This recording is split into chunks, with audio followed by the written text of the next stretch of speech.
order for some of us to wake up, we need a wake-up call. And in 1986, I got the call. I was in a triathlon in Palm Springs, California, and I was in the biking portion of the race. And I was coming up to this intersection, and there were two cyclists that were turning onto another road. And there was a police officer that was standing on the opposite side, and he was pointing at me, and he was telling me to turn and to merge onto this road. And so I was locked in on him, and I wasn't paying attention to the road. And the problem was he had his back to the oncoming traffic. So as I made the turn, a four-wheel drive Bronco going about 55 miles an hour hit me from behind and catapulted me out of my bicycle. And I landed on my lower back and my buttocks. And when you land very hard, the compressive force basically puts a downward pressure on the vertebrae. And the compressive force compressed 6 vertebrae in my spine. The 8th thoracic vertebrae, the 9th thoracic vertebrae, 10, 11, 12, and the first lumbar vertebrae. And when you compress volume like that, the matter has to go somewhere. And in my case, it went back towards my spinal cord.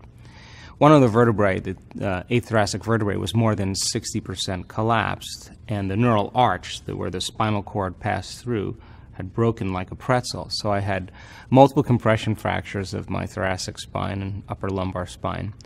I had bone fragments on my spinal cord, and I had compression of the cord because of the neural arch being fractured. And so they took me to the hospital, and I had 4 opinions from 4 of the leading surgeons in Southern California, and the prognosis was I'd probably never walk again, and that I needed a radical surgery called the Harrington rod surgery. And in Harrington rod surgery, they basically cut off the back parts of your vertebrae. They screw in these long stainless steel rods. And by screwing those rods in there, they cantilever and pull the spinal column off the spinal cord, and it opens up a pathway. And then they take bone fragments from your hip and they paste it over the top, and they hope for the best. So in my case, it would be from the base of my neck to the base of my spine because of the number of vertebrae that were compressed. And so I think that if this had been anybody else, I probably would have recommended that they have the surgery. But this was me. And I wasn't so quick, based on the x-rays and the CAT scans and MRIs, to just decide to have the surgery. And so I think one of the biggest things about making a choice when you're indecisive, it's one of the difficult times because you're weighing what you know against what you don't know. And you reach this point in your life where it's like a dark night of the soul, because when you realize that nobody has the answers to your problems but you, then you start this process of stepping out into the unknown. Now, in 1986, in Southern California, not a lot of people were going against convention, whether it was scientific convention or medical convention or social convention or religious convention. But I think that when you step outside of convention, that's the definition of a miracle. So when you do something like that, you're always considered foolhardy or insane until you pull it off, and then you're a saint or a mystic or a genius. So I decided for myself personally that I was willing to step out into the unknown, that I couldn't imagine myself living on addictive medications for the rest of my life or being in a wheelchair. And so I decided to check out of the hospital. And I just had this one thought, and the thought was the power that made the body heals the body. And I couldn't stop thinking about that because I knew that there's an intelligence that's giving us life, that keeps our heart beating and digesting our food. And that consciousness is awareness, and awareness is paying attention. So it must be observing or paying attention to who I am.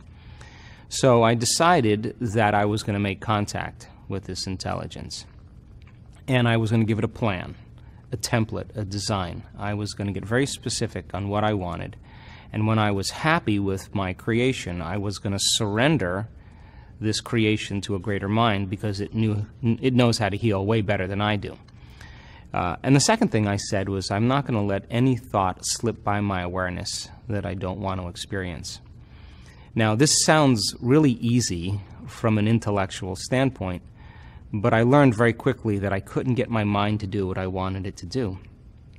And when we're in crisis, or trauma, like I was, we tend to focus on what we don't want to have happen instead of what we do want to have happen. So out of the infinite potentials that exist for us as human beings, I was selecting the worst case scenario over and over again in my mind and embracing that emotionally and being prepared for that event, because if anything less happened, I would have better chances of survival.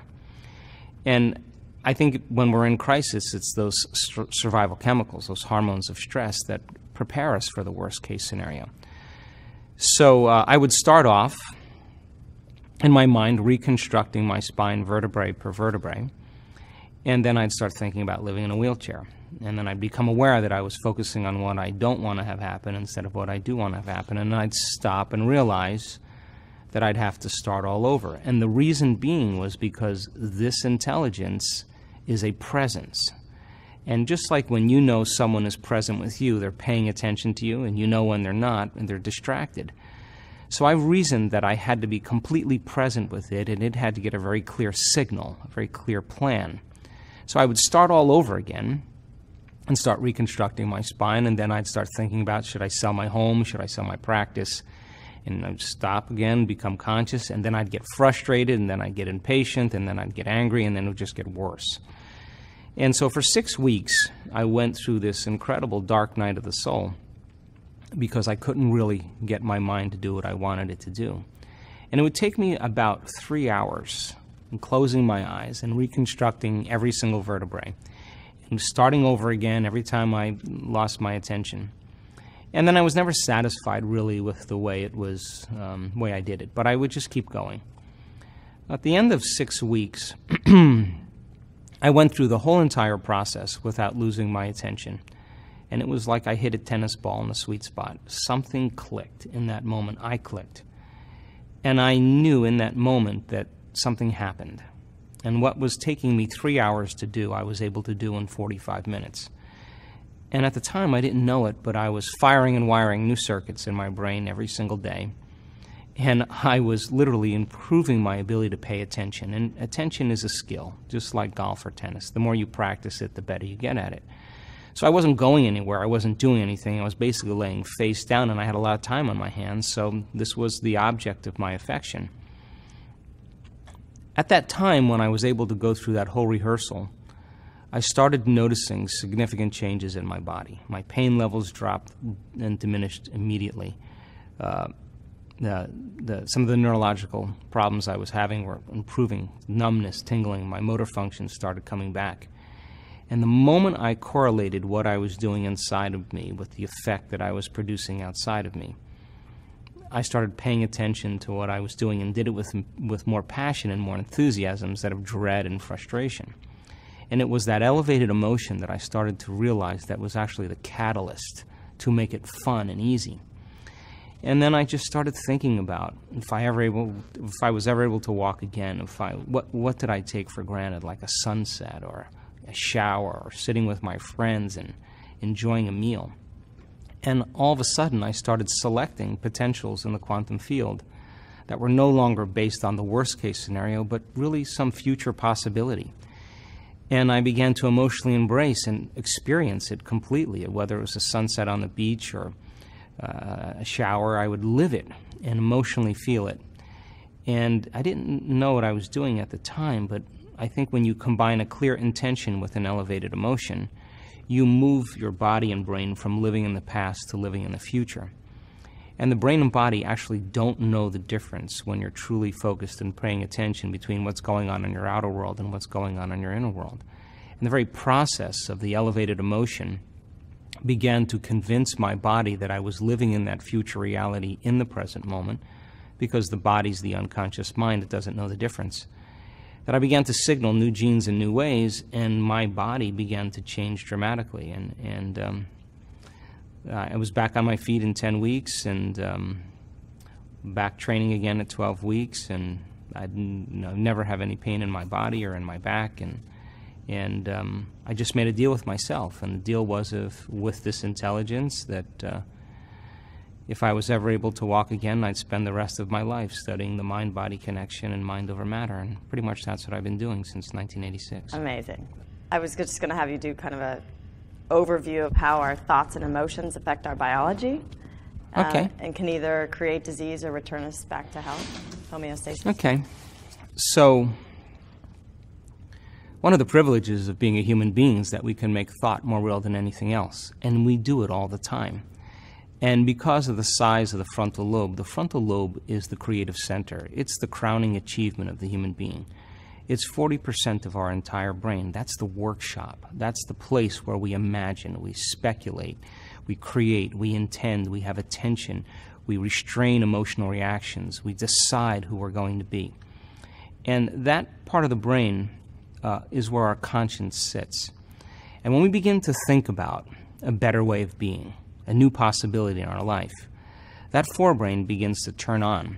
And because it has connections to all other parts of the brain, like a symphony leader, it begins to call up different networks of neurons from knowledge we've gained in the past or experiences that we've had, and seamlessly pieces them together to create a vision. We call that an intent.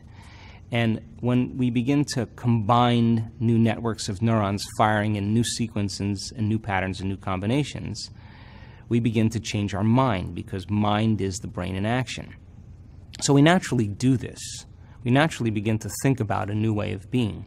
The problem is that most people don't combine that intention with an elevated emotion. The moment you begin to experience that future reality in the present moment, the end product of an experience is called a feeling or an emotion. And the body begins to believe it's living in that future reality. The repetition of that cycle over time begins to fire and wire new circuits in new ways to cause your brain to look like the experience has already occurred. The elevated emotion tends to signal the body in actively instructing and selecting new genes to make new proteins to prepare the body for the event. So, why is that important? The significance of that is that the brain is organized to reflect everything you know in your life. Your brain is a record of the past. It's an artifact of everything you've learned and experienced to this moment. So if you're waking up every single morning and you come back to your senses and you go through a series of routine behaviors and choices and experiences that were exactly like yesterday, you see the same people, you go to the same places, you do the exact same things at the exact same time. It's your external environment that's turning on different circuits in your brain, causing you to think and feel equal to everything that you know. Now, if you believe that your thoughts have something to do with your health or your destiny, as long as you're thinking the same way, you keep creating the same life. So then, if the brain is a record of the past, then most people who are not being defined by a vision of the future are left with the old memories of the past, and so they think in the past. And if feelings and emotions are the end product of past experiences, and we can remember experiences better because we can remember how we feel, if you're waking up every single morning feeling the exact same way as you did days before, number one, it means nothing new is happening in your life. And if those feelings and emotions that are the end product of past experiences drive your very thoughts and your very behaviors, then you're thinking and acting in the past and you'll become predictable. So then if those emotions are driving certain thoughts, and those thoughts are creating certain emotions, and those emotions are driving certain thoughts, the repetition of that cycle of thinking and feeling begins to create a state of being. In other words, thoughts are the language of the brain, and feelings are the language of the body. And how you think and how you feel creates a state of being. So most people have experiences in their life that brand them emotionally. They feel fear, they feel anger, they feel bitterness, they feel frustration, they feel insecurity. And those emotions then become part of their identity.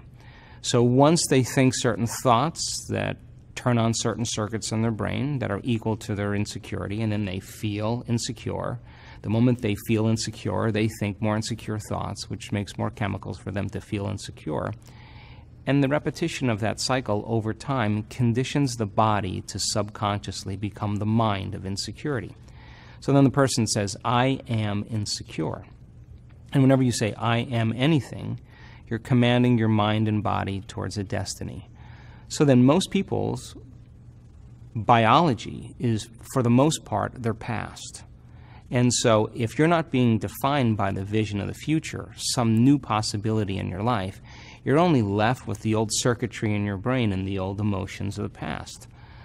So the question then is, can you believe in a future that you can't see or experience with your senses yet, but you've thought about enough times in your mind that your brain is literally changed to look like the experience has already occurred? Now, the latest research in neuroscience says you can change your brain just by thinking. So then, as you begin to think about a new possibility, and your brain begins to fire in new sequences and new patterns and new combinations, and you begin to plan your behaviors, and you begin to review in your mind, mentally rehearse who you're going to be in your life, the mere action of mental rehearsal begins to install the neurological circuits in your brain, the hardware, to look like the event has already occurred.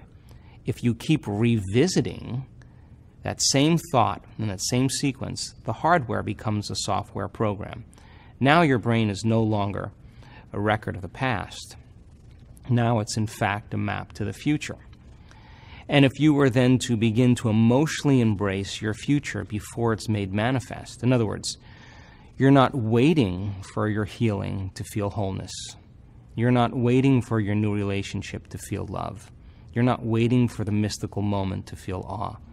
You're not waiting for your success to feel empowered. That's the old model of reality, of cause and effect. Waiting for something outside of us to change how we feel inside of us. And then when we feel differently inside of us, we pay attention to whoever or whatever caused that. That's a memory. That's how we create associative memories. But this model is about causing an effect, which means you have to feel awe for the mystical moment to occur. You have to become empowered in order to create your success. You have to feel wholeness in order for your healing to occur. We have to feel love for ourselves and love for life in order for us to have love in our life.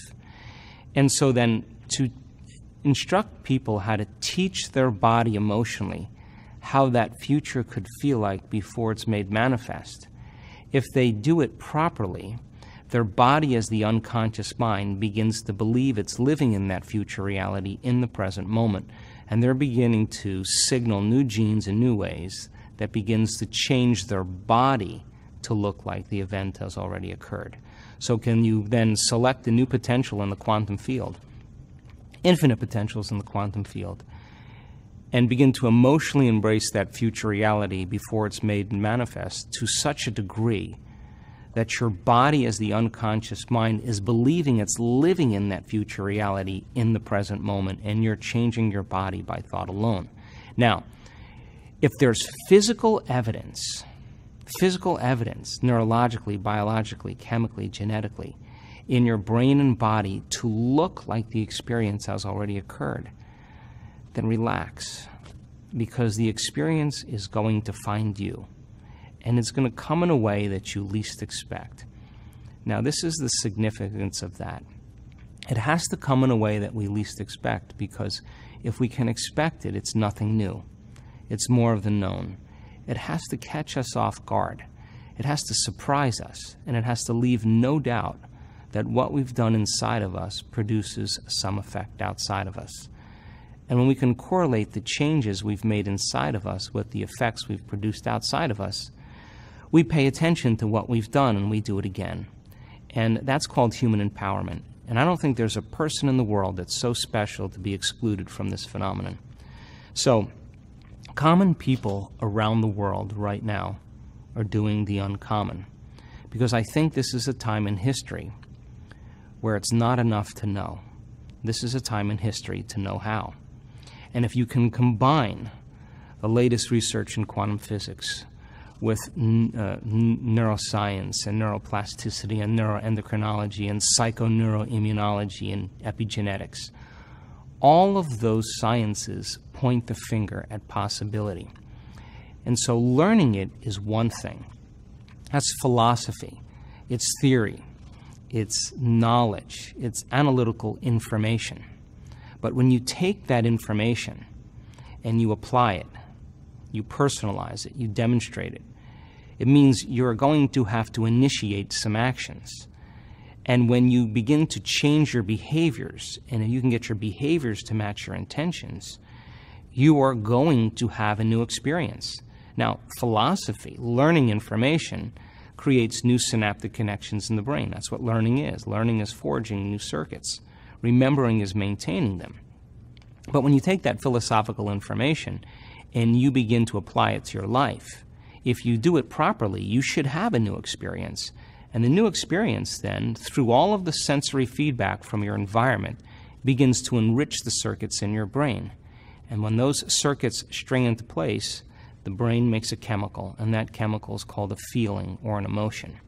The moment you feel the emotion from the experience, now you're teaching your body chemically to understand what your mind has intellectually understood. So we could say that knowledge is for the mind and experience is for the body. And in that moment, you're embodying that philosophy. You're embodying the truth of that knowledge. And that's when you begin to upregulate new genes and downregulate old genes, and you begin to rewrite the program. Which means the book on compassion is no longer theory. You're feeling compassionate. The book on leadership is no longer philosophical information. You're becoming a leader. The book on a patient parent is no longer just about some conversation about how you're going to be more patient. You actually feel like you're overcoming your impatience. So if you're able to do that once, then you should be able to reproduce it. And if you can reproduce it over and over again, the same experience, you will begin to neurochemically condition your body to know how to do it as well as your mind. And when your body knows as well as your mind, or the mind and body merge as one, now it's innate in you. It's who you are. It's second nature. You've done it so many times that you no longer have to consciously think about it. It's become a subconscious program. And now you're memorizing an internal neurochemical order that's greater than any condition in your external environment. And that's when you begin to master that philosophy. So our job, I think, is to go from philosopher to initiate to master, from knowledge to experience to wisdom, from mind to body to soul, and from thinking to doing to being. And we have all the biological and neurological machinery to do this. The biggest problem that stands in the way for us doing this over and over again and doing it really well is pretty much the hormones of stress. And stress is when your body is knocked out of homeostasis. The stress response is what your body innately does to return itself back to order. And we have three basic stresses. We have physical stress like accidents, injuries, falls, traumas.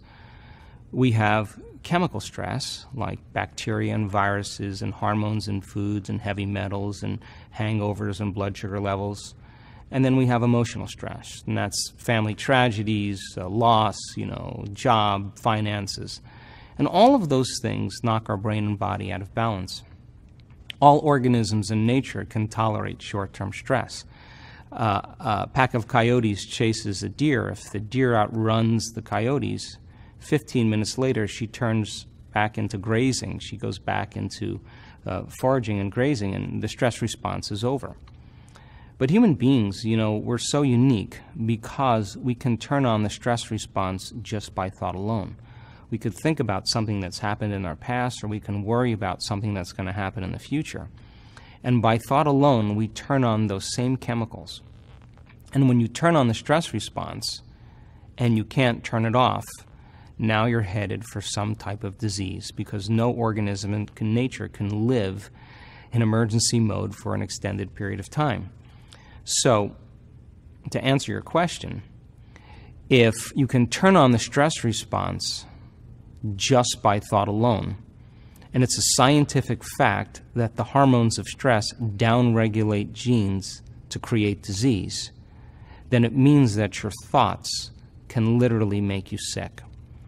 So the fundamental question is, if your thoughts can make you sick, is it possible that your thoughts can make you well? Can you explain what meditation does and what happens in the mind and brain? Sure. So the word meditation literally means to become familiar with. So here's the old self, and here's the new self. And it's not like we just waltz over to the new self in a matter of days. We have to go through this transformation that takes place. And if 95% of who we are by the time we're 35 years old is a set of subconscious behaviors, automatic habits, emotional reactions, beliefs, perceptions, and attitudes that function like a computer program, that's 95% of who we are, where the body has been programmed to become the mind. That's what a habit is. And we're going to begin to change with the 5% of our conscious mind. You can imagine that you can think positively all you want, but if you feel negatively, because you've been feeling that way for the last 30 years, mind and body are in opposition. You could create the most fabulous dream board in the world with all the things you want in your life, but if you feel unworthy, that's mind and body in opposition. The idea then is to recondition the body to a new mind. So here's the old self and here's the new self. And you're going to embark on change. The moment you decide to no longer think a certain way, to act a certain way, or to feel a certain way, you are going to step into this river of change. Because the hardest part about change is not making the same choice as you did the day before. So we think 60 to 70,000 thoughts in one day. Out of those 60 to 70,000 thoughts that we think in one day, 90% of those thoughts are the same thoughts as the day before. Now, the same thoughts always lead to the same choices. The same choices always lead to the same behaviors. The same behaviors create the same experiences, and the same experiences produce the same emotions. And those emotions drive our very same thoughts. And our biology, our neurocircuitry, our neurochemistry, our neurohormones, and even our genetic expression stays exactly the same. So now, there's a principle in neuroscience that says that nerve cells that fire together wire together. If you keep thinking the same way, keep making the same choices, keep demonstrating the same behaviors, keep reproducing the same experiences that stamp the same networks of neurons into the same patterns, all for the familiar feeling that you've grown accustomed to called you, then you begin to hardwire your brain into a very finite signature. And that finite signature becomes our identity, almost like a box in the brain. There's no literal box in the brain, but it's the most commonly fired, neurologically wired set of thoughts, behaviors, and emotions that's acquired through frequent repetition. So how you think, how you act, and how you feel is called your personality. And your personality creates your personal reality. That's it. So then, if you wanted to create a new personal reality, a new life, you'd have to change your personality, which means you'd have to start thinking about what you've been thinking about and change it. You'd have to become aware of your unconscious habits and behaviors and even what you say and modify them. And then you'd have to look at those emotions that keep you anchored to the past and decide if those emotions belong in your future. So most people try to create a new personal reality as the same personality, and it doesn't work. We literally have to become someone else. So the word meditation then means to become familiar with. So if you're sitting in a meditation and you're observing the thoughts that have been going on behind the scenes of your awareness because you've been too distracted by your external environment, and now you're becoming conscious of your unconscious thoughts, and they're becoming familiar to you, now you're in a meditation to know thyself. If you're becoming aware of your propensities and your urges, and the body wanting to get up and do things, and you're making it sit there and stay, and you are telling it it's no longer the mind, that you are the mind, and you're becoming conscious of those unconscious behaviors, and they're becoming familiar to you, well, now you're in a meditation to know thyself. And if you can look at the emotions that bring you to a lower denominator and notice them and not begin to experience them, but to observe them, the very act of observation means that you are no longer the program.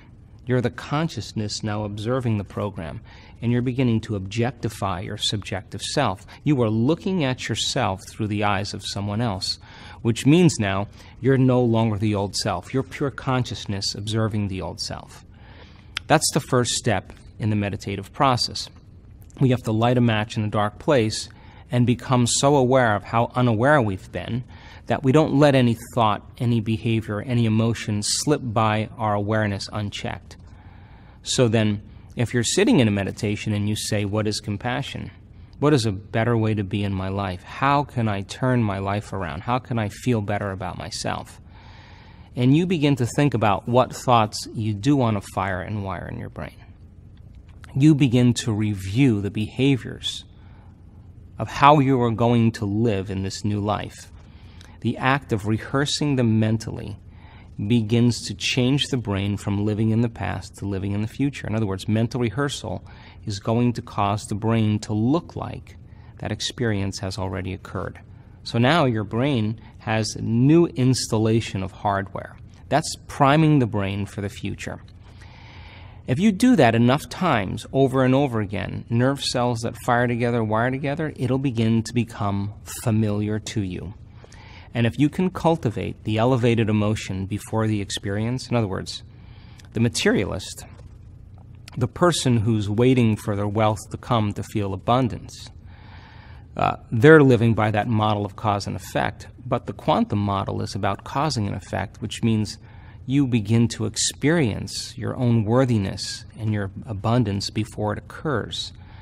If you can begin to reproduce that elevated emotion, or even healing or wholeness, when you reach that point where you're able to cultivate that emotion over and over again, it'll begin to become familiar to you.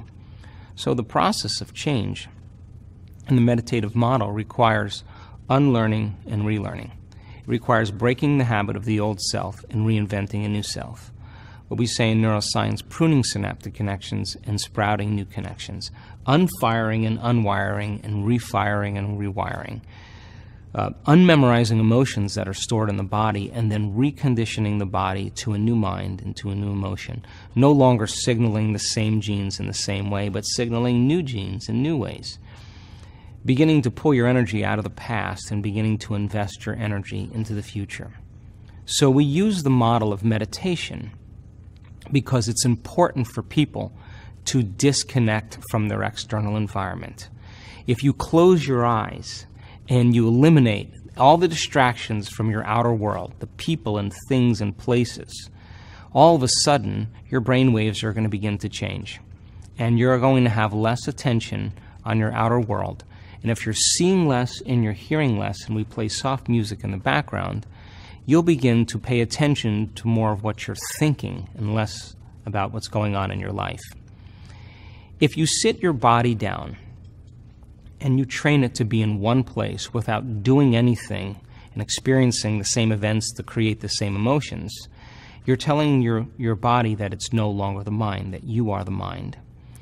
And if you are no longer thinking about the predictable future or the familiar past, and you are present in the moment, that's the moment your inner world starts to become more real than the outer world. And that's the moment you can begin to make substantial changes in your own personal physiology.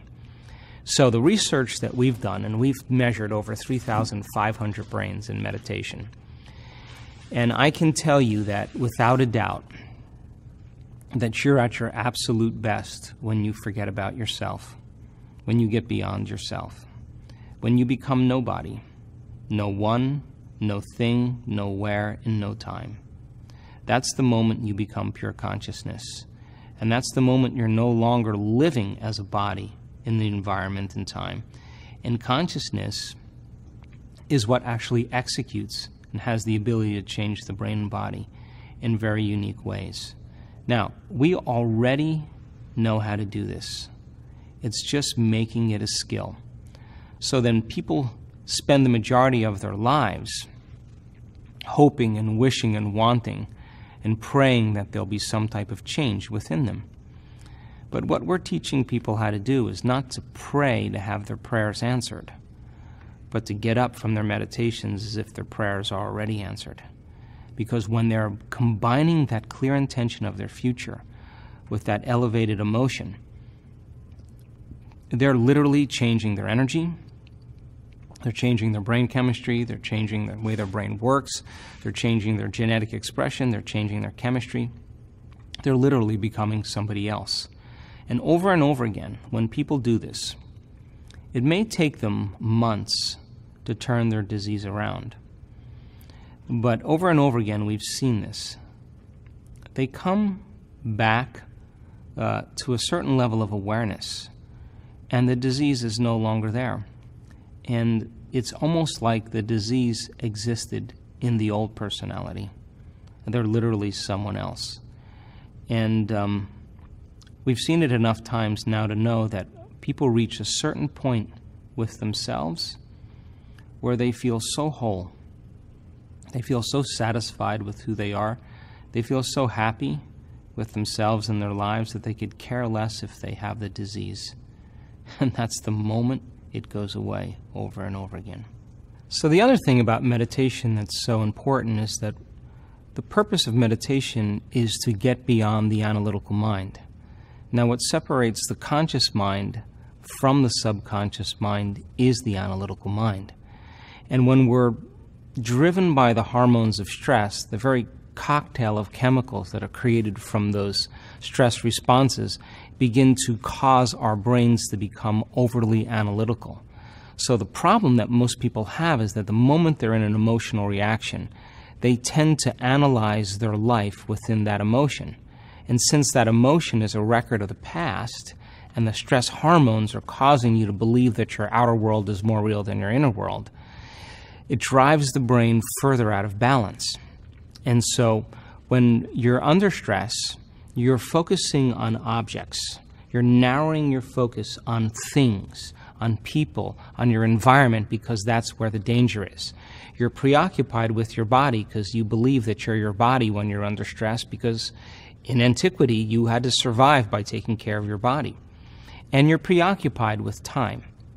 So living by the hormones of stress causes us to focus on three things: the environment, our body, and time. And we begin to become materialists, and we define reality with our senses. So as we narrow our focus on things and objects, and we begin to believe the outer world is more real than the inner world, and we're trying to predict the future based on the past, we get in trouble because the brain gets more and more out of balance. So when the brain is receiving all these chemicals, it moves into a super aroused state. And that super aroused state then becomes common for most people, but it's like driving their sports car in first gear on the freeway. They stay in the state for extended periods of time. So then, when your focus is narrowed in objects and things and people, the danger is that the brain gets locked into this high state, super aroused state, and begins to become very conditioned into believing that what's in front of it is the real world. So why would you take your attention off of your external environment if there's a predator around the corner? Why would you open your heart and trust if you knew that there was danger there? Why would you want to learn when you should be running or fighting or hiding? And more than 70% of the time in the Western world, people spend the majority of their time living in stress. So it's the redundancy of that process that causes different networks of neurons to begin to compartmentalize. They begin to subdivide. And as the brain begins to become incoherent and begins to become out of balance, when our brain is incoherent, we're incoherent. And when our brain isn't working right, we're not working right. At the same time, the heart, which has its own little brain in it and its own little intelligence, begins to function incoherently as well. And the effect of that is it begins to send very aberrant signals to the body. So then in meditation, when you disconnect from your environment, when you get beyond your body and you transcend linear time, and the inner world starts becoming more real than your outer world. The moment you forget that you're a name, that you're a gender, that you're a wardrobe, that you're a social security number, that you're a profession, that you're married, that you're single, that you're a vegetarian, the moment that you forget about who you are, your identity, your body, the things you own, the place you live, the place you're sitting, and you forget about time, all of a sudden, it's almost like the ego, the personality, is vacant. And when that occurs, all of a sudden, different compartments of the brain that were once subdivided begin to synchronize. We've measured this over and over again. And what syncs in the brain begins to link in the brain. So as different compartments and communities of neurons and neighborhoods of neurons begin to organize into coherence, into orderliness, you start feeling more whole and more like yourself. At the same exact time that we've seen this occur, all the energy that's sitting in the survival centers begins to move right up into the heart, and the person begins to fall in love with the moment. They feel connected to something greater. When we live by the hormones of stress and we're determining our reality with our senses as materialists, we experience separation from possibility. We think we're separate from everything. We're living in a realm where we're defining reality with our senses, and if we can't see it or smell it or taste it or feel it, it doesn't exist. That's what those chemicals do. But when the energy moves into the heart, it begins to produce a profound magnetic field. When you're living by the chemicals of stress, you're drawing from this vital field around your body, and it's turning into chemistry, and the field around your body begins to shrink. We've measured this, and now you become more matter and less energy, more particle and less wave. Now, this is the problem. When people are matter, trying to change matter in their life, and it takes a certain amount of time to get what they want because they have to drag their body through space over and over again to finally reach their goals. They try to force the outcome. They try to predict the outcome. They try to control the outcome because instinctively they're matter trying to produce an effect in matter. When that energy moves into this center and the field around your body begins to expand, you're no longer taking from the field, you are now contributing to the field. When that heart starts to get coherent and starts getting rhythmic and starts getting organized, it's like dropping a pebble in water. It's producing a wave. And if you can sustain this state, you're dropping pebble after pebble after pebble, and it's creating waves that keep going out. You're sending a signal out into the field. If you can feel profoundly and deeply, if you can feel richly, you're dropping bigger stones in the water, and they're producing bigger waves. Now, all energy is frequency, and all frequency carries information. And if you had the intent of whatever it is that you wanted to be carried on that wave of energy, that elevated emotion, you would begin to broadcast a new signature into the field. And whatever you broadcast into the field is your experiment with destiny.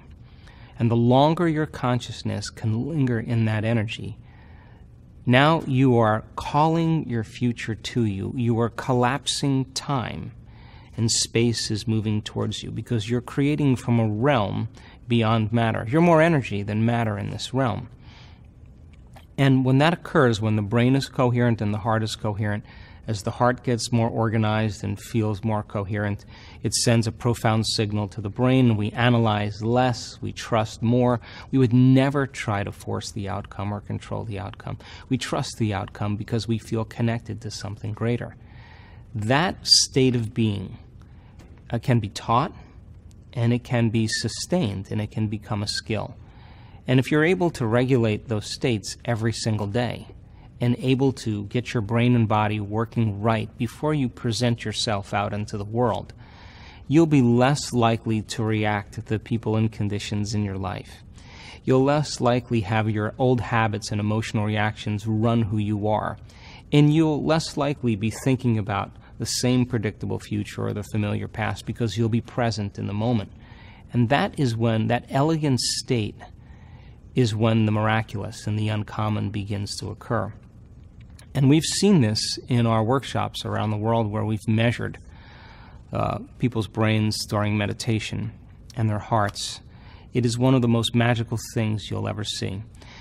We can be looking at a monitor of a person's brain in real time during a meditation.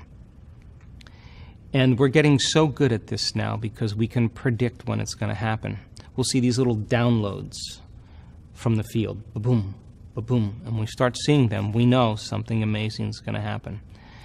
And if we can look at a three-dimensional picture of the brain, all of a sudden we see the front of the brain talking to the back of the brain. We see the right side of the brain talking to the left side of the brain. We see different compartments of the brain beginning to synchronize. When we start seeing that, we know that person is about ready to move into a whole brain state. The union of polarities is love. The two hemispheres coming together. The polarities, the duality of the two hemispheres uniting as one is love. It's when we start having that energy land right here, the center of oneness, the center of wholeness. The brain gets organized, the heart gets organized, and when we see that occurring, we can walk around and look at that person, and there are tears of joy running down their face because they are connected to something greater. And that intelligence that's giving us life, that's keeping our heart beating and digesting our food, that runs through the autonomic nervous system, it is the greatest healer in the world. All we have to do is get out of the way. And when we get out of the way, the operator, the tormentor, the personality who's instructing the body to stay in its limited states, once you're nobody, no one, no thing, nowhere, and no time, and the operator's gone, the autonomic nervous system begins to create order where there's disorder. It begins to do what it can do so well, which is create homeostasis and balance. It can begin to change chemistry. It can begin to change genes. It could begin to change neurological patterns. It could begin to move energy in the body. And the person always says the same thing. I didn't do any of the healing. It was the power within me that did the healing all along. All I had to do was just get out of the way. And so I think that we could only talk around these things, that you have to have the experience. But I think my passion really has been in the last few years in demystifying it. And so that if you see someone with a very serious health condition stand up in front of an audience of 550 people and tell their story about how they had, over time, created, by mismanaging their emotions and their energy, created a disease, and became conscious of how it happened, and then it took them 2 years to turn that battleship around, and every day, every single day, they made the choice to not get up from their meditation until they were somebody else. You're talking about greatness now, because this is no longer a philosophical concept. This is a person who is embodying it every single day. And they understand they're their own genetic engineer when they can get up in an elevated state. They understand when they do something differently or think differently or act differently. They're unfiring and unwiring, and they're selecting new networks of neurons and signaling new genes. They're assigning meaning to what they're doing. And if people can understand the what and the why, the how gets easier. So if you see somebody stand up in front of an audience of 500 people and explain their journey, it's no different than you watching somebody hit a tennis ball like Serena Williams, and you play tennis. If you keep watching, you are going to hit a tennis ball better. And we have people in our workshops stand up in front of audiences and tell their story. And it begins to give people permission to understand that it's possible for them to do the same. And just like an infection creates a disease amongst the community, I believe that health and wellness can be as infectious as disease once you get a group of people together that understand what they're doing and why. This is a good time to talk about some of the people that came up, Sure. this, and maybe touch on, for some it might take 2 years, for some it might take 3 weeks. There was a woman who handed me an envelope as I was walking off the stage in Barcelona a few years back, and she asked me to read it. And I went into the green room, and I opened the envelope, and I read this woman's story, and it was so profound that I had her come in front of the entire audience of 500 people and tell the story. She's a psychotherapist from Holland, a very intelligent woman.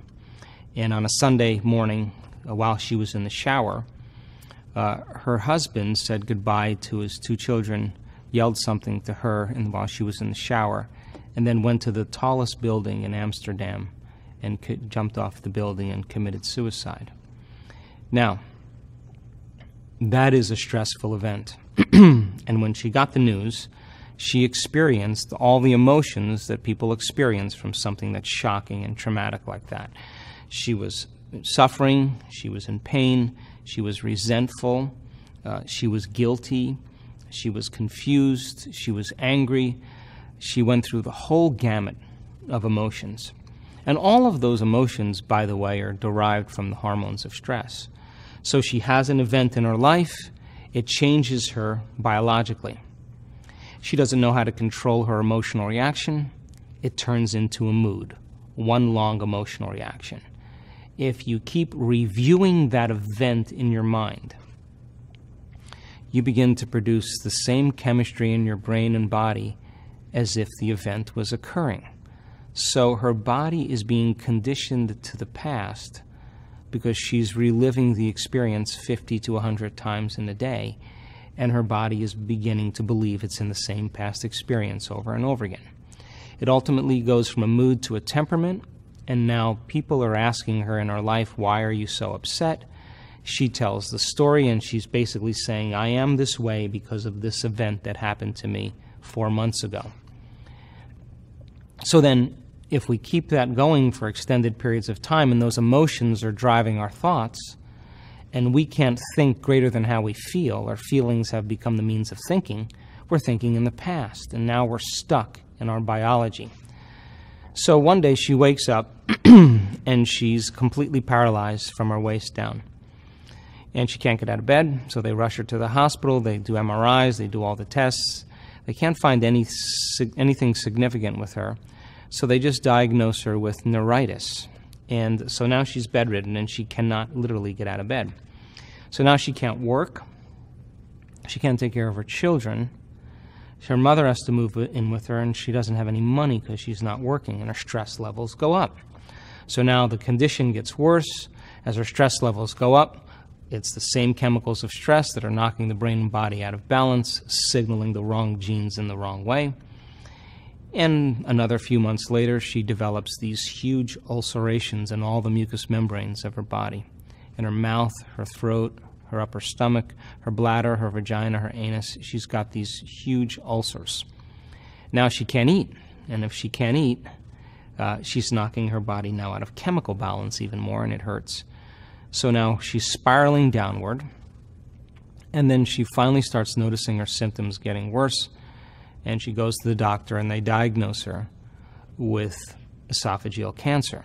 Now, the moment she gets the diagnosis of esophageal cancer, now she gets even more stressed, and she's in fear now, and she realizes that her children may not have a mom. And so she came to one of our workshops, and I remember specifically because she came in with crutches in a wheelchair and a walker, and she sat on the left side of the room.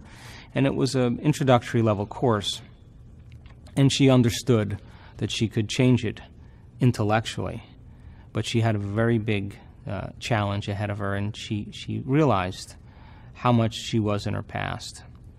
And so, but she was excited about the content and the information. Now remember, she's a psychotherapist, so this is the language that she understands. So she flew a few months later to an event that we did in Connecticut, just north of New York City. And she came with two friends, and the audience was amazing in this retreat. And so I pushed the audience a little further than where they normally would go, and she had a breakthrough. For the first time, she felt like herself in over a year. And she had a vision of her future. Like, she wasn't visualizing anything, she just got a very clear vision. And she was so excited that she went home and she did her meditation every single day. Now, she understood that she had to upregulate new genes and downregulate genes that had to do with her disease, and that every day she had to knock on the genetic door. Now, the first thing I want to say is that I'm certain that there were days that she didn't feel like doing her meditation. And she did that anyway. She did it anyway. There were days where she had a tremendous amount of doubt and she didn't think it was possible, but she did her meditations every single day. And as she began to do her meditations every single day, she started to notice significant changes in her health.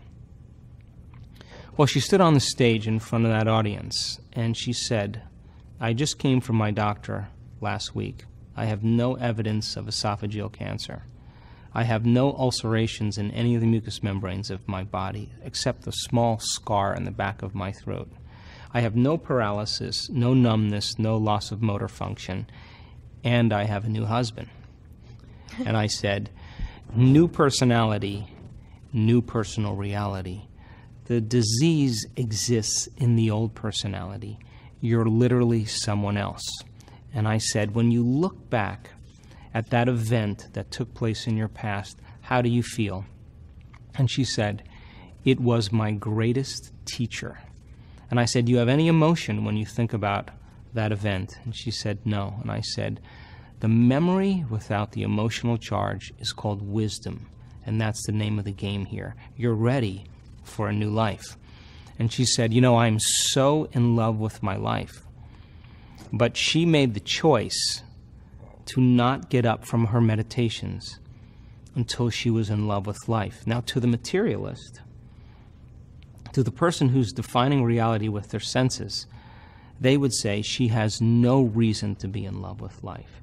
She lost her husband to suicide. She lost her job. She can't take care of her kids. She's paralyzed. She has cancer. She has all these different conditions. But she made the choice then that every single day she was going to condition her body into the future instead of into the past. And she stood in front of that audience and she said, I am so in love with life. And I said, of course you are. You created your life from the place called being in love with life. So, because of her and the choices that she made to overcome herself and not be defined by the past, and working on it every single day she overcame some aspect of herself, a little bit more, surrendered an aspect of her limited self to create a greater self, to remove the masks and the emotions and the facade that block the flow of the intelligence within us. When every day she was making contact with that power within her, sooner or later it began to get the right instructions. And she went from being a very sick person to a very healthy person. So that person to me is a light to the world. To me, she's closer to the truth than any scholar or any academic. She lived it. And other people, as a result of it, with ovarian cancers and other conditions, have heard her story and have given them the strength, to do the same in their lives. So you touched on there was days that she didn't feel like it. There was days, but she did it. So how do you fight through the pain? This is a great question because, again, we can talk about the philosophy of all of this, but when you're sick, the most difficult part about being sick is being able to think greater than how you feel. And if you can't think greater than how you feel, then your body is dictating your life. Now, there's nothing wrong with this, but let's just say that a person has mismanaged their energy and mismanaged their emotions and mismanaged their lifestyle for the last 10 years. And ultimately, they develop some type of condition. Well, it was the continuous imbalance that was knocking on the genetic door that finally programmed the gene into sickness. So if it took them 10 years to finally create that condition, then we have to be real here and understand that it's going to take some time to knock on the genetic door and begin to reprogram the gene in a new way. So it's not like you do your meditation 2 days and you expect to be healed. That it's a process and it's a skill. And it requires repetition, and it requires understanding, and requires regrouping and relearning, and requires filling your brain with knowledge, and it requires staying consistent with it to begin to see some effects. And it's just like catching a fish. The moment you hook one, the moment you notice some change in your body, the moment something begins to change, that's all you need. Because once you get that feeling, that sensation, you're going to correlate what you're doing inside of you with the effect that you produce outside of you. And you're going to start doing it with more passion and more sincerity and more absolute certainty. So the cool thing about all of this is that, let's just say you're able to change your brain waves and get beyond your analytical mind because you've been practicing your meditation every single day. And let's say that you reach that elegant moment of the generous present moment, the now, where you forget about your appointments, you forget about your relationships, you forget about all the things you did yesterday. You're so present in the moment that you're not a face any longer, that you're not a body, that you're not an identity, that you don't own anything. You're pure consciousness. That's the moment your consciousness merges with a greater consciousness. And that is the moment when your conscious mind begins to merge with your subconscious mind, that you're in the operating system where true change can take place. So if you're practicing overcoming your body every single day in a meditation, and you're sick, then when you sit down in your meditation, you should be able to get beyond your awareness of being a body. And if you're able to do that, then your body is no longer the mind, and you can begin to work with your body and recondition it to a new mind. If you don't have the ability to get beyond your body in a meditation, then you're your body trying to change your body. You're matter trying to change matter, and it produces very slow effects over time. Now, it will produce some effects, but it's going to take some time. So then if you're practicing your ability to regulate and change your brainwaves and get beyond your body, get beyond your identity, get beyond space and time. If you do that really well, when it comes time for you to heal your body and you have the ability to get beyond your body, no matter how sick it is, every time you get beyond your body, you are consciousness with a certain energy instructing your body, not from the body, but from an epiphenomenological place, which is greater than your body. So I think that, again, to demystify the process, it requires some training.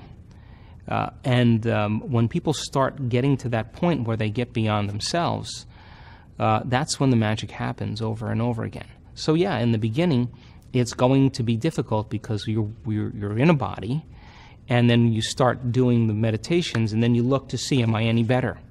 The moment you start looking to see if you're better, you've just returned back to the old self. The new self would never look to see if it was better. It's already staying in that state. So it's a process. It's a process of development. It's a process of action. It's a process of awareness. It's a process. It takes time. But we've seen it so many times now that I can say now it's becoming a law. So talk to me about the placebo effect.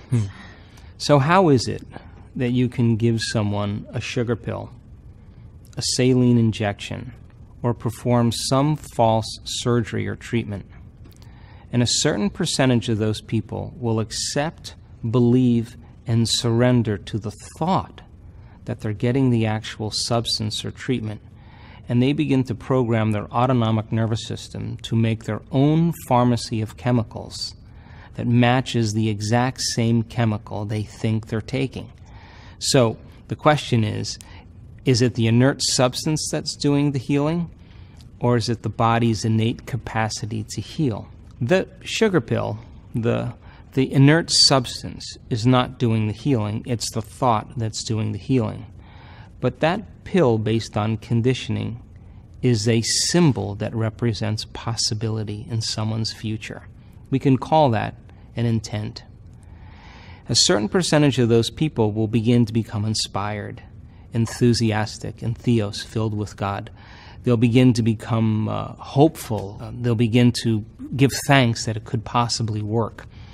And all they're doing is combining a clear intention with an elevated emotion.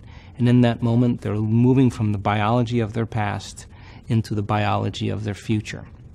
So then, the question is, do you need the sugar pill or the saline injection or some false treatment to move into a new state of being?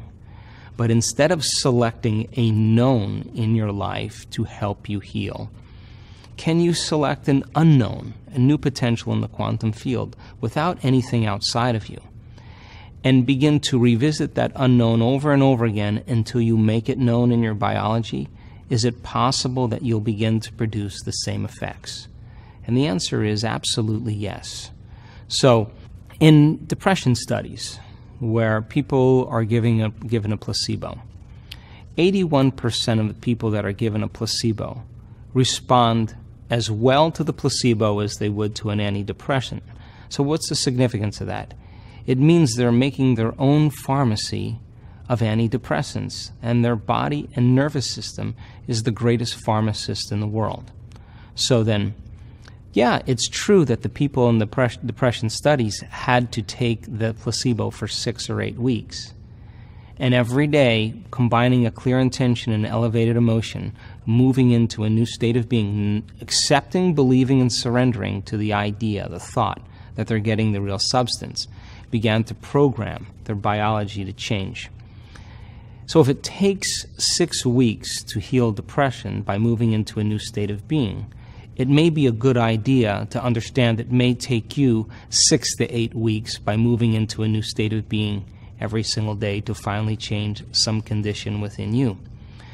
So then, the beauty behind the placebo is that it's based on belief.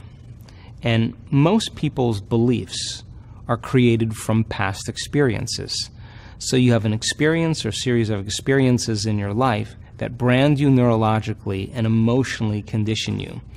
And we tend to think and feel within the biology of our past experiences.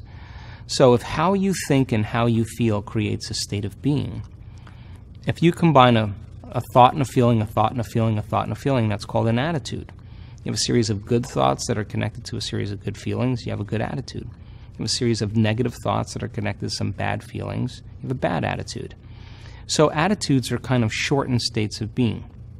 Good attitude in the morning, bad attitude in the afternoon. If you take attitudes, attitudes, attitudes, and you string them together, you start creating a belief. So a belief, then, is just a thought you keep thinking over and over again until you hardwire it in your brain. And the very boundaries of our beliefs are our feelings. And when our beliefs get challenged, it typically doesn't feel right. So then, if how you think and how you feel creates a state of being, and the repetition of thinking and feeling over time conditions the body to subconsciously become the mind, then all beliefs are subconscious states of being. People don't even know they have beliefs about medicine or about God or about relationships or about love or about gender because they've been programmed subconsciously. If you take beliefs and you string beliefs together, a belief, you form what's called perceptions. And perceptions have everything to do with the choices we make, the things we create in our life, the relationships we have, and even the behaviors that we demonstrate. And in fact, if you want to study someone's beliefs, study their behaviors, because they'll tell you volumes of information about themselves. So then, if you're programmed into believing that you need something outside of you to heal, then that becomes your belief. And of course, you're going to need something to help you to heal. If you believe that you need a flu shot so that you don't get the flu, well, the fact that you're believing that you need the flu shot, whether you get the flu shot or not, you're more than likely going to get sick anyway. So when I wrote The Placebo, I was so fascinated with the concept because I began to realize how programmed we really are unconsciously. When you start studying the placebo, you begin to realize that there are so many studies to prove over and over again that it is in fact our innate ability to heal. If you take a group of people that have asthma and you have a drug that induces asthma, and you have a drug that takes it away, and you give the person the drug that induces asthma, and you tell them that you're giving them the drug that takes the asthma away, more than half of those people will not have a response to the bronchial constrictor. In other words, the thought was more powerful than the chemical.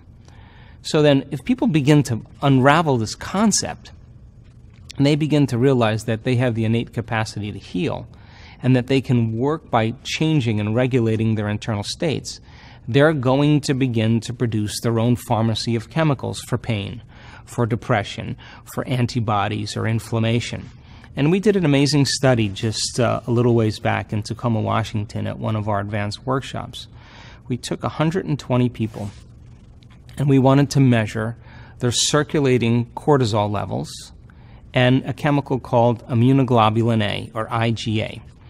So when you're stressed and you're out of balance, your cortisol levels go up. And cortisol levels are the highest at around 8 in the morning. So we selected a specific time in the afternoon to measure 120 people's cortisol levels when they came to our advanced workshop. We got the measurements, and we measured their IgA levels as well. We put them through 4.5 days of training, and at the end of 4.5 days, we measured to see if there were any epigenetic changes or chemical changes that took place by their internal work. We found that the majority of people's cortisol levels diminished, which means they were no longer in survival, they were no longer stressed. But the relevant thing that happened was that their IgA levels went from about 51.5 to 83, right to the ceiling of what's considered high, and some people were up in the hundreds. Now, IgA is the primary defense against bacteria and viruses. It's greater than any flu shot. And when you begin to create an elevated emotion like gratitude or appreciation or care or kindness or inspiration, you begin to activate the immune system, and the immune system begins to create order where there is once disorder. It begins to release all kinds of different chemicals that begin to regenerate and restore the body. It turns out that those chemicals stay active for the remainder of the day with just 10 minutes of just an elevated emotion. So we started every single meditation in the advanced workshop by creating elevated emotional states and being able to sustain them. And we measured it with a HRV monitor. We measured people's hearts while they were doing it. And interestingly enough, the majority of those people were able to create that kind of heart coherence that began to create a strong electromagnetic field, that began to produce a strong chemical change, a strong physiological change, and now their inner environment was more resistant or more orderly than anything in their external environment. So then, if you do that enough times, every single day, then you should no longer be subjected to those opportunistic bacteria, because they're called opportunistic bacteria because they're waiting for an opportunity for your immune system to be compromised. And it's no wonder that a group of people that are all working in a corporation or a department in some company all get sick at the same time. It's not the bugs that's creating the disease. It's their immune system is compromised because they're all stressed at the same time that allows the bacteria to begin to proliferate within them. So giving people the science and understanding of how the placebo works, is it possible then to teach it? And the placebo is based on 3 things. Conditioning. You give someone a pill, they notice a change in their internal state. You give them a pill again, it takes away their pain. You give them a pill again, it takes their pain away. You give them the pill, but this time it's an inert substance that looks just like the other pill. By conditioning, their body begins to make the same chemicals.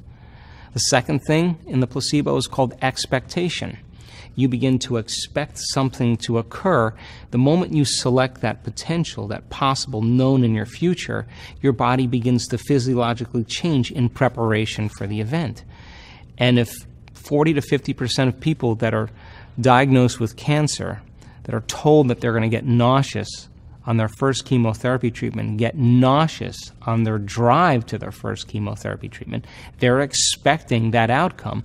Their brain and body are in that future reality. But instead of doing it that way, is it possible that 40 or 50% of the people can get well on their drive to work in anticipation of something wonderful happening? And changing that, using the same principle but changing the biology to produce an effect, begins to cause some very significant changes. Because you can say to a person in a placebo study, we're going to give you a drug, and if the doctor's enthusiastic, it works better, that's going to take away your pain. And they're all enthusiastic, and the person begins to anticipate their pain going away. They begin to make their own morphine. And of course, they'd have no reaction to the stimulus that creates the pain.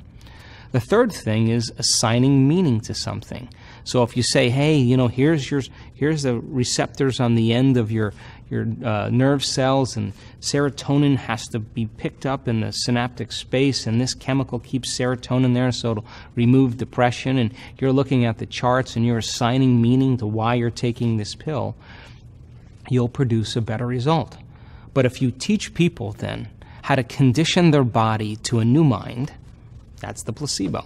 If you teach them how to, instead of select the worst thing that could happen in their life, select the most amazing thing that could happen in their life and emotionally embrace it, just like they create anxiety, they could create wellness or healing or health.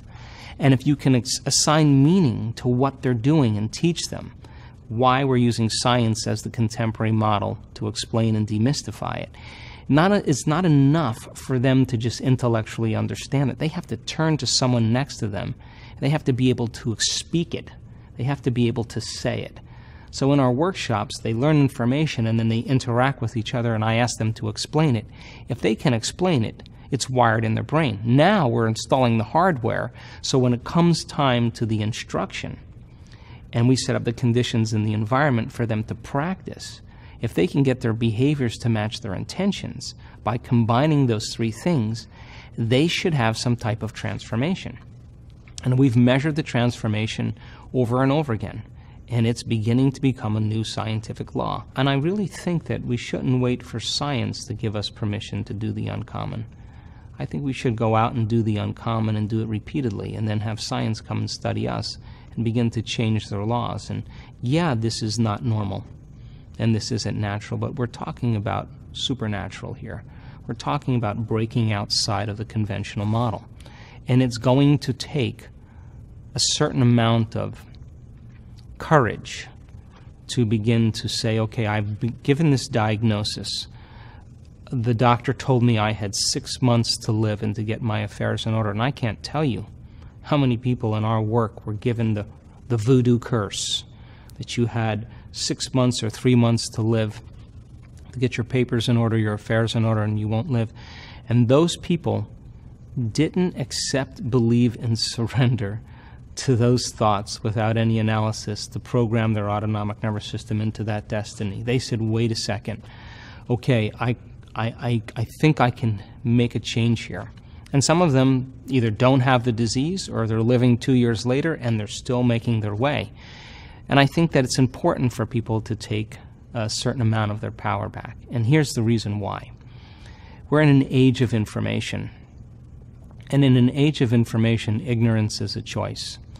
25, 30 years ago, you went to the doctor and she told you you had a certain condition. And she said, this is the procedure or the surgery that you're going to need. And most people just signed on the dotted line and just said, okay, I'll get the procedure. Fast forward to today. Someone's given a diagnosis. The doctor tells them what their treatment options are. And they go home and they get on their internet and they begin to research that condition for hours, looking at conventional and non-conventional treatments and modalities. And some people know more about ways to treat this than some physicians. And they walk back into the doctor's office and they say, hey, I have this idea. I want to try this therapy, or I want to try this. And the doctor either says, I don't know anything about that, or I don't think that works. And people are now looking at their doctors and saying, time to find a new doctor. I want to find somebody that's going to support me in the type of lifestyle I want to live and see if I can make the change. Now, there's a caveat to this. And we tell all of our students that are making changes, you have to measure. In other words, if you are going to go on this journey, this is not about denial. This is about information, which means if your values are high or your scans show this, let's go for 3 months and let's see what you're able to do. At the end of 3 months, we measure. If it's staying the same or getting better, we keep going and we may add 1 or 2 other things. If you're getting worse, then you have to take a little bit more of a radical procedure to help you make that specific type of change.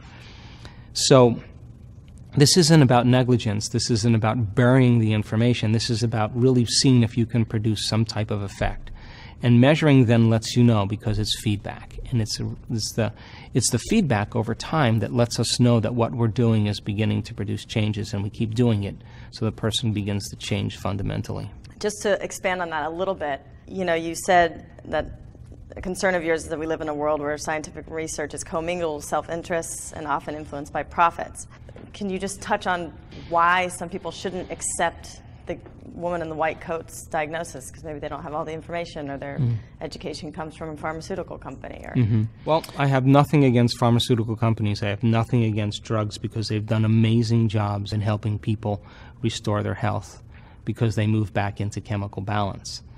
The problem that I have is that I'm not certain that we're given the truth about how powerful we really are, because the moment that cat is out of the bag, you sell less products and you sell less drugs. I question, number one, the efficacy of all drugs. I question what research papers are being published and which ones that don't produce substantial evidence that the drug works never ever makes it into the scientific pool. And so if there's 38 particular papers that were written on a certain drug, you may only find maybe 19 or 18 of those actually published, and the other ones that don't show any market results never get published. So I think there's a transparency that's beginning to happen because people can become informed and they can find out for themselves. We can only accept, believe, and surrender to thoughts that are equal to our emotional state. And we will not accept, believe, and surrender to any thoughts that are not equal to your emotional state. So when a person shows up in a doctor's office and they're given the diagnosis of rheumatoid arthritis or MS or cancer or diabetes, once they hear that diagnosis, the common emotions they experience is either fear or sadness or pain. So the moment they feel fear, the moment they feel sadness from the diagnosis, from that experience, they can think positively all they want. They can say, I'm going to overcome this condition. But if they are feeling fear, that thought never makes it past the brainstem into the body because it's not in alignment with the body's emotional state. You get that person to change their emotional state and get them into a state of gratitude. Why gratitude? Well, we normally give thanks when we get something. But if you're giving thanks in a state of gratitude, your body is believing it's receiving something because the emotional signature of gratitude means it's already happened. So when a person is beginning to experience gratitude and not waiting for their healing, they're feeling gratitude because they can cultivate that emotional state. They're more prone to accept, believe, and surrender to the thoughts equal to that emotional state, and they begin to program their autonomic nervous system into a different destiny. Now, I've run a very busy integrated health clinic for the last 30 years, and we treat a lot of chronic conditions in my clinic. I was in there yesterday, and it's very busy. And people come to us because we are interested in creating a lifestyle change. Less than 5% of the people on the planet are born with genetic conditions. The other 95%, their diseases are created from lifestyle and behaviors and choices. So the medical model works really great for acute conditions. You know, like if you break your arm or you have appendicitis, it's a good idea to seek emergency medical care. But when it comes to chronic conditions that require a lifestyle change, a lot of times it's not enough just to take a chemical, because the person may have some old emotional scars, that person may be in a bad situation in their life, there could be their exposure to certain chemicals or choices that they're making that are actually continuously weakening the body's state. So here's the formula that we use for people that are interested in making significant changes. You have 3 types of stress: physical, chemical, and emotional, which means you have 3 types of balance: physical, chemical, and emotional. So then what are the things that we do to create physical balance in our body? It could be anything from yoga to aerobic exercise to acupuncture to chiropractic to massage, anything that's physical that helps your body get back into homeostasis. What are the chemical things that you can do? All right, well, if your immune system is beat up because of the hormones of stress, and next to orgasm and the stress response, digestion takes quite a bit of energy, well, maybe just eat foods that are going to be less difficult to break down so you can use more energy for growth and repair. So you start eliminating certain foods that are going to knock your brain and body out of balance. You have more energy going for growth and repair, and you get the person more chemically balanced, and you use enzymes, or they modify their diets, or they eat less, or they eliminate certain foods. They may or may not take a pharmaceutical. They may take extra nutraceuticals. That helps create chemical balance in their body. And then what about emotional balance, right? Meditation is, for us, the greatest model that we use, but we also use a lot of modalities that have to do with energy psychology for certain people that we treat. And when we get 2 out of those 3 in order, the third one typically always comes around. You get someone more physically balanced and more chemically balanced, they're going to be more emotionally balanced. You get someone more emotionally balanced and more chemically balanced, they're going to be more physically balanced. You get someone more physically balanced, more emotionally balanced, they're going to be more chemically balanced. It's the way it is. So you get 2 out of those 3 in order. Over time, the third one begins to come around. And so that's a kind of a solid model when it comes to the practice of maintaining a certain level of health and helping people to get from one station to another. I love the concept of infinite possibilities. Can you talk about how a doctor's opinion is just one possibility in a field of infinite possibilities? When people get a diagnosis, the diagnosis and the prognosis is based on normal or natural. So when you look at people that are at the whim of the conditioning of how they should live their life, the moment they get that diagnosis and they're subjected to the same treatments, then the majority of people respond in the same way because they're giving their power away to something outside of them. But a diagnosis and a prognosis is one potential in the infinite field of possibilities. And so this is a very sensitive subject when it comes to ethics, because I think that doctors are now becoming more compassionate with patients and understanding that they want to give them hope and they want to support them in their health goals. It's important for people to understand when they're given a diagnosis that if they fall prey to the prognosis without actually considering that there's other options, without actually realizing that they may have to do something differently, that they may have to make new choices, that they are going to have to get beyond certain emotions and overcome their limited thinking. If they can understand that if they're able to do that, more possibilities open up as a result of their own personal changes, that's when you start to see all kinds of magical things start to appear in the person's life. Their life gets longer. Their pain goes away. The quality of their life improves. You start seeing biological, neurological, chemical, hormonal changes beginning to take place. So again, education is so important for people to understand that in the spectrum of the quantum world, there are infinite possibilities that exist in the present moment. So if you have the ability to practice being present and truly not thinking about what could happen in your future or what's happened in your past, but truly practice every single day in that process, that inward journey of getting present. If you keep doing that, if there is no predictable future and there is no familiar past and you're in the present moment, there should be possibilities that you haven't considered before. The beauty behind all of that means that the moment you are open to possibility and you're no longer focusing on knowns or familiars in your life, that's the moment you start experiencing those synchronicities, those serendipities, those coincidences that are happening all around you, because you're no longer investing your energy in a predictable future or a familiar past. And I think that you can teach that. And I think when people really start centering themselves and practicing that, they should expect the unexpected in their life. They should expect unknown events to begin to occur, possibilities that they haven't thought of. Because if they thought of them, they would have done them and it would have been a known. But so we have to stretch out into that world of possibilities, which is the unknown. And I'm interested in that supernatural process. I believe in human potential, and I've witnessed transformation and healings enough times to say that anybody can do it if they're given the proper instruction. So what is your one takeaway message? I'm going to assume that the expression of this divine intelligence within us is the expression of life, which is equal to the health of the body.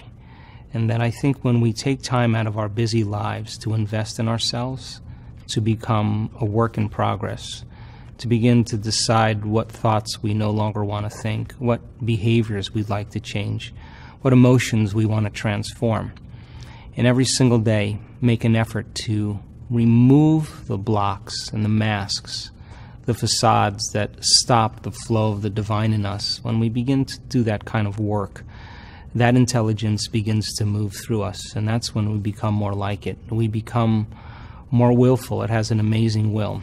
We become more mindful. It has an infinite mind.